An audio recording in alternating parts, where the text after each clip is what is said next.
প্রেমতলা থেকে চুরি যাওয়া ব্যাটারি চালিত টমটম উদ্ধার আসামে, সাথে আটক এক কুখ্যাত চোর। গোটা ঘটনায় তদন্ত শুরু করেছে চুরাইবাড়ি থানার পুলিশ। কিছুদিন পূর্বে চুরাইবাড়ি থানাধীন প্রেমতলা বাজার থেকে সমরজিৎ মালাকারের একটি ব্যাটারি চালিত টমটম এবং অরূপ মালাকারের মুদি দোকান থেকে বিভিন্ন সামগ্রী চুরি হয়।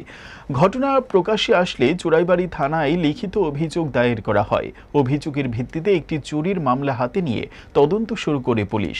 অবশেষে গোপন খবরের ভিত্তিতে আসামের বাজারিছড়া থানাধীন কোকিথল গ্রাম পঞ্চায়েতের লবঘন বাল্মীকি দাসের বাড়ি থেকে চুরি যাওয়া টমটমটি উদ্ধার করে চুরাইবাড়ি থানার পুলিশ। সাথে আটক করা হয় বাড়ির মালিক লবঘনকে। ধৃতকে জিজ্ঞাসাবাদ চালিয়ে এই চুরি কাণ্ডে কারা জড়িত রয়েছে তাদের সন্ধান শুরু করেছে পুলিশ।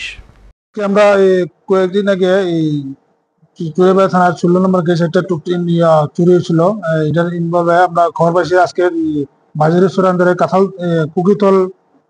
কুকিথলে আমরা একটা সার্চ করতে অমুকের বাড়িতে লবঘনের বাড়িতে সার্চ করার পরে টুকটুকটা পাওয়া গেছে। তাই এই টুকটুকের নাম্বার হলো TR05 ER 1621।